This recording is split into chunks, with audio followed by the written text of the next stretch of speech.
I like your setup. It looks pretty cool with the little title bar across the bottom. Yeah, you can actually, if you go to the Hangout toolbox, you can set that up. Oh, really?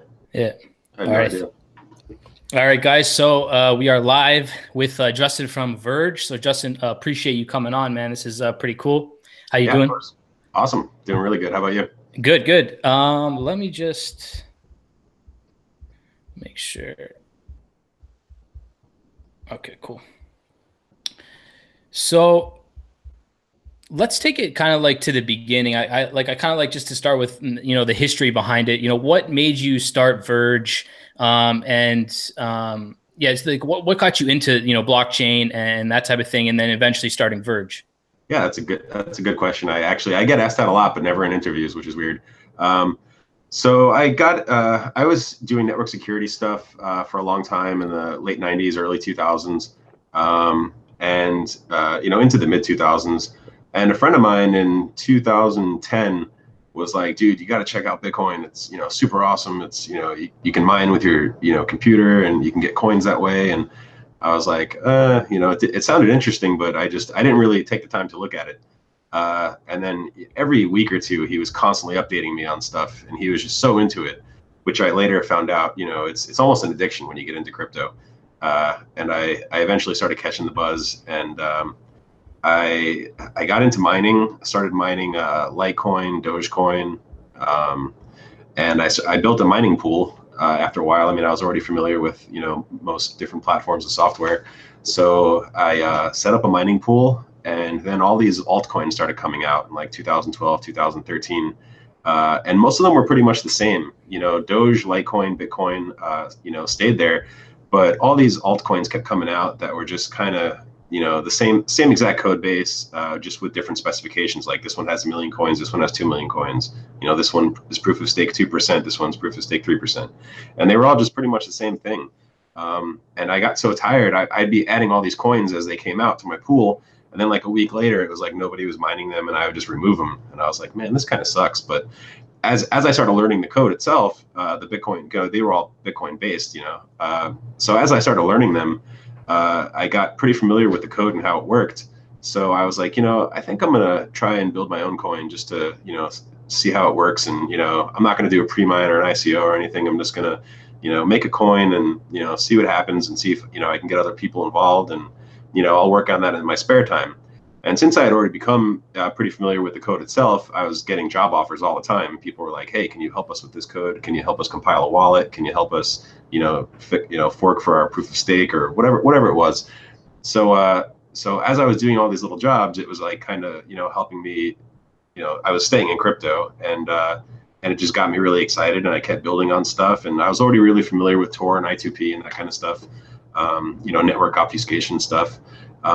So I just started building. It was originally called Dogecoin Dark, and my idea was I wanted to build a coin like Dogecoin because it had a bigger community than any other coin. I mean, it was huge, and it was really fun. Everybody was always really excited.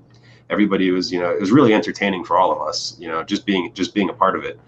And so I wanted to build a privacy, aspect of a similar kind of coin with a really high supply. And it was, meant to be fun. It wasn't meant to be, $1 million, token. It wasn't meant to be $1,000 coin. Mm-hmm. Well, at the time, actually, Bitcoin was only, 100 or $200, but I didn't want it to be a big thing. I figured, oh, if this ever gets really big, maybe it'll be a penny one day. So as I built it, we had a little IRC chat room, and more and more people started kind of sticking around and hanging out because they kind of like the idea of, this is just open source software. It's not a company. We're not trying to ask people to buy coins from us. I had to mine coins just like everybody else, and with the really high supply, it was fun because we could tip each other like 100,000 coins or 1 million coins. And we had functions where we could do what was called raining, where you could rain 1 million coins on all the people that were in the chat room. So it would divide the million into 50 people or 100 people that were in the room. And over time, I started realizing that I could do stuff that other people weren't doing. Like I was really doing a lot of experimental stuff on the I2P network with our blockchain. And as I started releasing more and more stuff for it, people were like, dude, we got to change the name from Dogecoin Dark to something better, because, this is, you're spending like, it got to the point where I was spending like 10 hours a week on it, to like, 60, 70, 80 hours a week. It was just, I couldn't get off the computer. It was just too much fun. There was, 100 people in our chat room, and it was like, what else can I do? What else can we do? And so we kind of came to a consensus in the chat room, like, let's rebrand and, keep moving. So we voted. We picked a couple of names. I can't even honestly remember what the other ones were. I wish I could remember offhand. But Verge was one of the names, and as there's an ISO standard which requires currencies to start with an X. So somebody came up with the name Verge, and XVG is its ticker symbol. And that's what we did. We voted on it, and everybody picked Verge, and we stuck with Verge. And then one of the guys in the chat room was really good with graphics. He made some really cool logos, and we just kept moving forward from there. So, quickly, for any like newbies that are watching, what exactly is Verge? What does Verge do? Verge is a privacy. It's first and foremost, it's an open source piece of software with a really big community, and we try to find new ways to add privacy over its blockchain and its applications, as well as trying to get it more integrated into more and more services. So, at this point in, I guess, the process, what's kind of taking like the most time developing Verge, the project in general? Well, I think one of the things that's probably the toughest for all developers in crypto is that libraries are constantly changing on platforms. So Windows has things that update, and mostly Linux. Mostly the backbone of most crypto services is Linux, as maybe a lot of people don't know. And Linux libraries are constantly updated. So the libraries that our application depends on, the commands inside these libraries change. So every time a new library comes out, we have to try to make it backwards compatible with the old one, while also making it not break on a newer library. So that's probably one of the toughest things, is just constantly keeping up with the new updates on libraries like OpenSSL, Boost, stuff like that. Okay, cool. So, I have to ask you about the hacking issue that happened. I guess it was about a month ago. Yeah. So, like, take us through, like, what exactly happened with that whole issue? Okay, so that was actually a mining exploit. It's unfortunately, it's really not abnormal in crypto. It's happened to everybody. It's happened to Bitcoin, Litecoin, Ethereum. Somebody was able to find a way to create a longer blockchain of our current chain, and then insert those blocks into our chain. Which would cause whatever block we were on, it would cause that to be orphaned, and then they would push blocks in with a really low difficulty. But it only affected script algorithm, which was kind of odd. But we realized that it was just basically, it must have been like a script farm in China that was able to draw a really high difficulty on our script algorithm. And then since it got so high, once they stopped, nobody would be able to find a block on script. So other blocks would be found in the meantime, because we have 5 algorithms, and as their chain, they were able to kind of almost cut off communication from the rest of the network, and then mine the next block on their own network without letting our network know. And then they were able to actually continue processing blocks and then push them back into our chain, because our chain said, "Oh, this blockchain is longer; it must be the correct one." So, how many coins were they actually able to get out of this? We estimated somewhere around 17 to 19 million coins. Okay. Yeah, like, has the issue been fixed, or is there any? Yeah. We patched it within 3 days or less. We identified the problem right away when OC Miner from Supernova came into one of the chats and told us about it, and we started working on a way to fix it right away. Of course, it makes it a lot harder to work too when you have a ton of people messaging you on like every platform, and they're like, "Hey, what's going on? What's going on?" Like, Yeah. We're trying to fix it. But we got it fixed in what I would say record time. Other coins that have experienced issues like this have taken a week or two to patch them. Ethereum had this problem for over 2 weeks. So and these are the kind of issues that we deal with in all types of software, not just cryptocurrencies. People are always looking for a way to exploit things, but with cryptocurrencies, they have a value. So of course, it's more profitable for people to try to find exploits in cryptocurrency, which is actually another thing that kind of makes it exciting. It actually progresses the field. without these things, who knows what could happen. I mean, we have to really stay on our toes.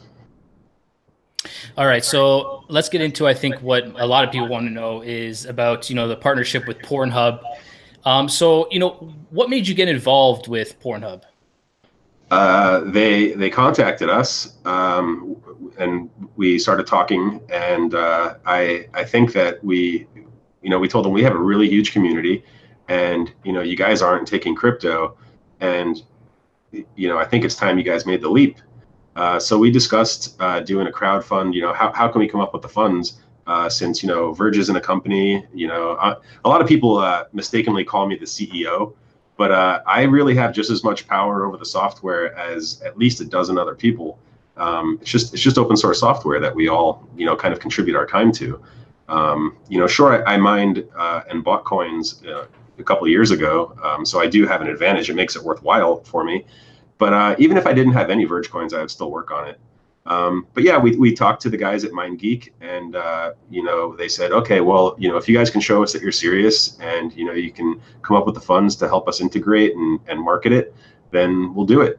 So I knew I had to jump on it fast, and that's exactly what I did. I came back, and I didn't want to spoil who the partner was, because then we'd have issues with the market reacting in a crazy way. People, it would kind of take all the fun out of it, which is another reason why we're constantly not telling people about stuff that's going to happen very soon. If we're already sure that something's going to happen, we don't just announce it right away, because we want to we want to make it special. We want it to be, everybody finds out.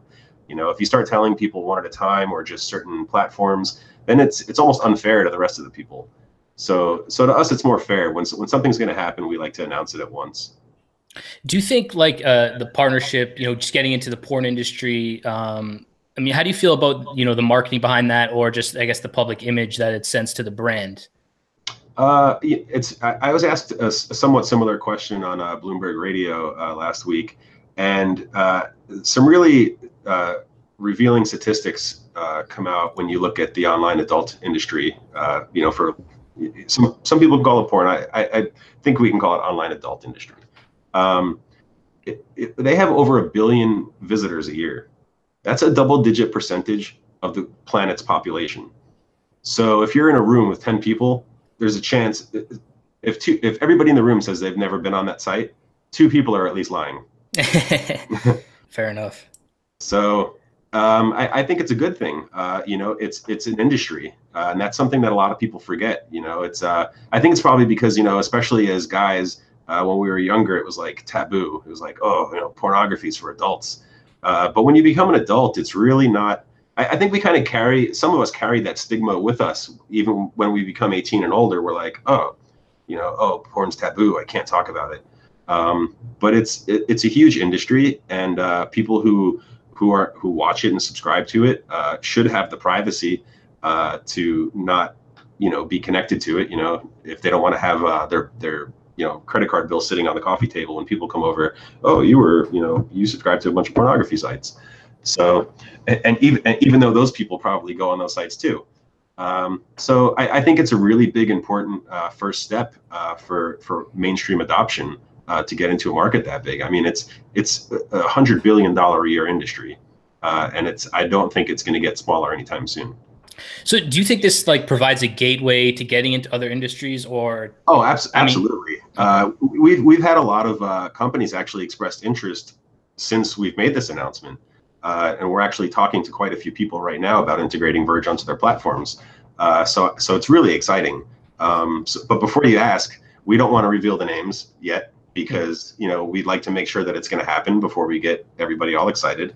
But yeah, some people are probably think that there's a stigma, and that Verge is now a coin for online adult stuff.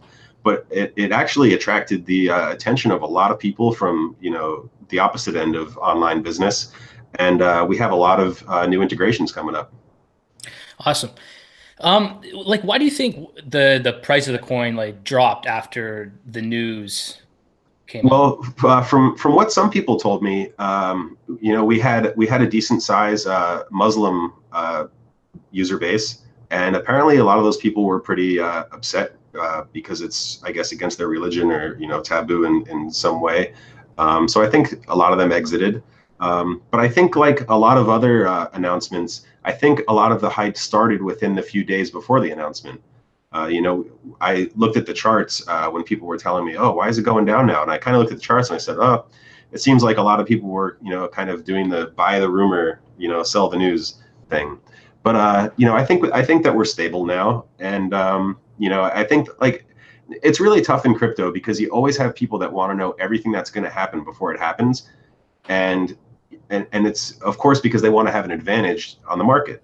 You know, they want to say, "Oh, you're going to be doing this soon. Well, I'm going to buy a bunch of coins," and then you know, as soon as you know something happens and everybody gets excited, I want to be the first guy to sell. And you know, so that's why we try to avoid, you know, being too specific before we actually have something in place and we're ready to actually go live with it. Do you know exactly how much, or you know, approximately how much Verge has been used on Pornhub thus far? The last numbers I saw were like well over 1,000. Like I want to say there was, you know, 2,000 or 2,500 or something like that. Like there's been a lot of subscriptions. So, you know, congrats to all the Verge holders that, you know, got subscriptions. I guess there's a good correlation between the two. Well, you know, it's funny because a lot of people say, I've been seeing lately, they say, who pays for porn? And people don't understand what the advantage is when you actually have a subscription. Because I talked with the company and they're very, very professional people, very, very nice people. And as a matter of fact, if you walked through their offices, you'd have no idea what kind of company you were even in. It's like any other corporate office. Mm-hmm. And the thing is, the free stuff that they have on their sites is really low resolution in contrast to what they offer for subscriptions. And we live in the world now where everybody has 4K. You know, everybody's TV is 4K, everybody's phones are 4K.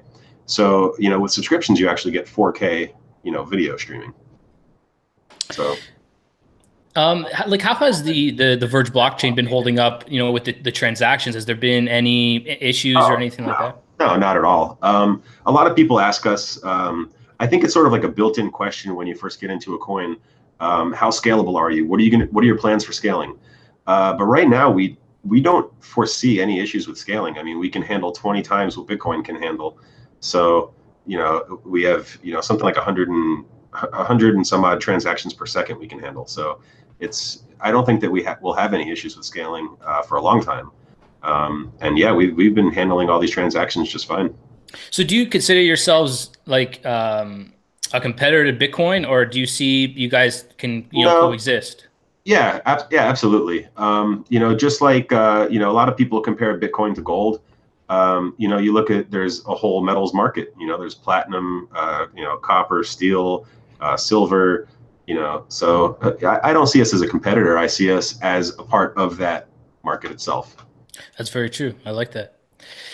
Is there, you know, going to be? Do you have any plans for integration into a hardware wallet? Yeah, we've reached out to several hardware wallet companies. We're waiting to hear back to see what they say.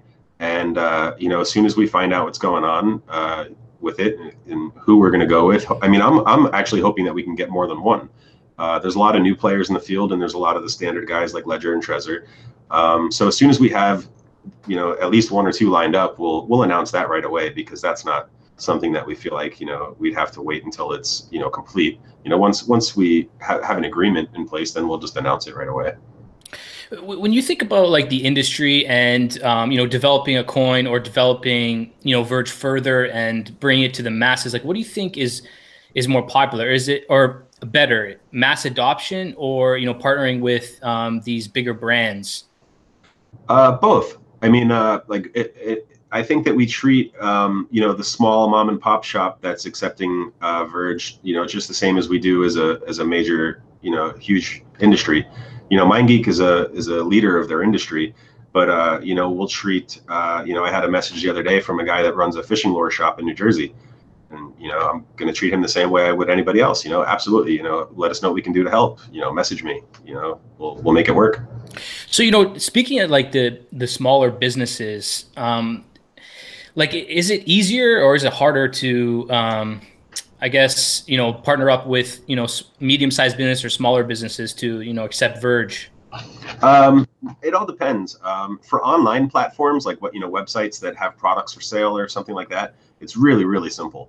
And as far as in person, It all depends on what they want to do. I mean, they have a lot of options. They can, download the Android app and, just do in-person sales, over QR code scanning and stuff. Or, they can even do it over email, send an invoice and say, send, this many Verge to this address. So there's a lot of options. And, we always try to help find the best solution for everybody. Okay. So, with all like the FUD, and I mean, there's a whole bunch of negative news really with all coins at times. Well, crypto is, I don't know if you've ever been in the penny stock market, but it's Yes. really, it's really similar. It's a very cutthroat industry where, people are constantly, spreading not even just negative news, but people spread false positive news. People it's attempts at manipulating the price. People will come out and say, oh, they'll release an article, they'll pay somebody to release an article and just trash something, or they'll start reposting fake, stuff saying, oh, this is going to happen, when, they have no idea if that's true or not, or it probably isn't. So there's a lot of that kind of stuff in crypto, and I definitely would compare it to penny stocks, where, you have people that are constantly, trying to manipulate the price through sensation and FUD and, hype. And does it get to you personally at all? Like I'm sure you're working on this like hours and hours a day. Yeah. Like, does it get to you personally at all? No, see, the thing is, I was already exposed to that before I even started the coin. I saw how cutthroat it was, and how, there's no accountability with, making new accounts and just trashing somebody, and so I was already pretty used to it. So no, I ignore most of it, or sometimes I even try to confront it myself and say, hey, who said that? Let me talk to them. I'll talk to them live on the air. Let's discuss it. I certainly don't back down from it or hide from it. I guess only if I'm really stressed out with work, it'll make me temporarily salty for, a few hours. But overall, no, FUD doesn't really affect me. I'm a pretty strong guy. You ever get on Twitter or YouTube and start replying to comments? Oh, yeah, I've absolutely done that. Yeah, I've seen people release a video that just had some false statements in it, and talk negatively, and I'm like, hey, by the way, I'm the developer, and some of those things you said aren't true, and I'll stick around and talk about it. A lot of the times they just respond with something childish and don't want to talk because oh, now the guy with the actual facts is here. But yeah, and if I respond on Twitter, it's from my personal Twitter account. I don't allow myself, or none of us use the main Twitter account to counter FUD like that. So, like, where do you see Verge in 5 years from now? That's a tough question, because when I first started Verge, I did not see it getting this big this quickly. But I also didn't realize that the entire crypto industry itself would get this big this quickly. When I got into Bitcoin, it wasn't even $100. That I certainly didn't think that 4 years, 5 years later, it'd be in the thousands, or let alone almost $20,000. So it's really hard to say at this point. I'm certainly not a technical analysis expert by any means. I tell that to people all the time. When I look at charts, I just see the price going up and down. I have no idea what's going to happen next. So it's a really tough question. I do often think about, what's Verge going to be like in a couple of years. I think that if crypto keeps growing at this rate, then I think that Verge will be massive. We already have one of the largest communities between where we are and Bitcoin right now, and we've got such a huge following. And it's because once people come into our chat rooms and actually start talking to people, they realize, oh wow, this some of the stuff that I heard isn't true. Or like, wow, there was no ICO and no pre-mine. Like, how does everybody get paid? Oh, they just work out of the best interest of the coin because they've invested in it themselves. Interesting. And then they stick around, and it just gets bigger and bigger. So, like, with all the new stuff that you have, you mentioned that you have some partnership announcements coming up. I'm sure you have some other stuff. Yeah. If someone were to ask you, like, what makes Verge a good investment today? Because we're all really motivated to keep going. If you look at our track record, especially like, when we had that mining exploit happen, we patched it and we kept trucking. We don't let that kind of stuff discourage us. None of the people, I don't allow anybody on our to come into Verge and start promoting Verge sites that accept Verge unless I know who they are. Like I've had a lot of people say, "Oh, I want to make a Verge web wallet, or I want to make a Verge this or that." And I say, "Well, if I don't know who you are, I can't stop you from doing that, but we're not going to help you promote it if I don't know who you are, because there's so many scams now in crypto. I mean, how crazy is Twitter right now with all the fake accounts? Yeah. It's so insane." Yeah, it is. It is pretty insane. So we really do our best to protect the community. I mean, we're constantly. I can't tell you how many fake Verge and Ethereum and accounts like that on Twitter that I've blocked and reported. Probably over 1,000. I mean, I actually spend time sitting there and I'm like, report, block, report, block, report, block. So I actually saw one today. It was Verge currency. Yeah, it's like, these guys just make scripts that shame on Twitter for not having human verification, really. If you can just write a script that generates a new account in a few seconds, Twitter is not doing this right. So you should at least have like human verification before you're allowed to tweet, Are there any coins that other than Verge that you're watching or invested in? Well, we're sort of partners with TokenPay. They're a really solid coin. They did an ICO. They're going the corporate route. They're partnering with a bank. They plan on releasing debit cards for crypto, which is really a really cool idea.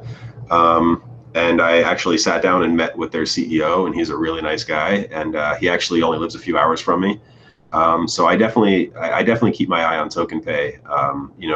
They're really hungry to take crypto into the right direction as far as the corporate world goes. Cool. So I asked, speaking of Twitter, I asked the Twitter community, if they had any questions for you. Obviously, we got tons back, but I had. Did anybody want you to send them ETH? Yeah, a few people. Send ETH. So I have some here, so I'll ask you them. So sure. From LBN21, he wants to know when will the new wallet come out? And I've seen a prototype and it looks sexy. Yeah, so that's one of the coolest things about Verge to me is we're open source and anybody is free to come in, look at our software, and say, hey, I want to improve something. So yeah, I saw that new front end and it does look sexy. It's awesome. We're actually working on the code base right now with an update, and I think that we're going to try to coordinate between his front end and our back end and merge them, and we'll let everybody know as soon as it's ready. But the other cool thing too is that a lot of people are always asking about the software related updates. You can actually go on our GitHub and take a look and see what's going on. So from Kratos94, will MindGeek be adding Verge currency to all of their websites and platforms? And is this partnership exclusively Verge only, and for how long? I believe they will be adding Verge to more sites, and I think that another coin would have to probably be pretty special if they wanted to come in and try to do what we did. So. Okay, from the same account, when will Ring CT and RSK smart contracts be implemented? So that's what we're working on in our back end right now. Ring CT is like near completion. But of course, I was in New York for our announcement, so I had to step away for a little while. But now I'm back, and we're back at work on it. So I don't have an exact date, and I'm sure you've probably heard I hate giving exact dates on stuff. Especially, it's really hard in the software world. People always say, oh, something that you released has some bugs in it or something, and it's like, how many updates do you get on your Windows operating system? You get an update all the time. Yeah. That's I actually have one right now on my Mac. Yeah, that's what software is. Software is something that's constantly evolving. So yeah, we're working on it. We want to get it out as fast as possible because we want to use it too. So we're working on it as fast as we can, and hopefully within a week or so we can talk about it more. But in the meantime, people are free to go look at the software itself on GitHub and see what's going on. So from Sharpie Chester, are there plans to introduce an auto-updating wallet? This is important for mass adoption and ease of use. Yeah, I definitely agree with that statement completely. Since our wallet has the newest version of Tor integrated, we're actually looking at ways to. This also brings back in the new GUI thing that you just talked about. We need to find ways that we can update over Tor. This way, we're not exposing users to regular internet where somebody could possibly start collecting user IP addresses. And on the new interface that somebody made, They also added, some statistics, like the current price, the current circulating supply, little things like that. So we're making sure that we can run that all and include user privacy in it. And I'm pretty confident that we'll find the best method. I mean, we know several methods of how we can do it. It's all about picking the best one to implement it. Okay, so I'm not even going to try to pronounce this Twitter name because it's a tough one. But basically, they want to know, now that we have XVG in play, what plans are there to make the transition from fiat to XVG easier from what users have to go through now? And that's was a common question. Is a lot of people want to know if there's going to be, a pairing with a USD, and if there's any plans to make it easier for that transition. Absolutely. Having fiat gateways directly to Verge or any crypto really is the most important step into mass adoption and making things happen quicker. I can't tell you how many people have said, how do I get some crypto? And I say, oh, well, first you have to make an account here, and then you have to verify your bank, and then you have to wait a few days, and then you got to get it, and then you got to send it here, and then you got to do this, and then you got to do that. 90% of the people just walk away. They're like, oh, that just sounds too complicated. And another thing is too, is, us, we're Verge, we're the software. We're not a bank, we're not a payment processor. So we do reach out to those kinds of companies and discuss, hey, how can we make, this an easier transition for people coming from the outside into crypto? And I think that we're going to have some pretty awesome announcements on that kind of stuff soon. But again, I don't want to jump the gun, until we have stuff solidified. But yeah, we're working on that. Now that you bring that up too, it reminds me, there used to be a website called WeSellDoge.com. And I think they even owned another site called WeSellBitcoin or WeSellCrypto.com. And it was a near instant PayPal to crypto site, which is really weird because PayPal has had a anti-crypto policy for a long time. And this site operated for years.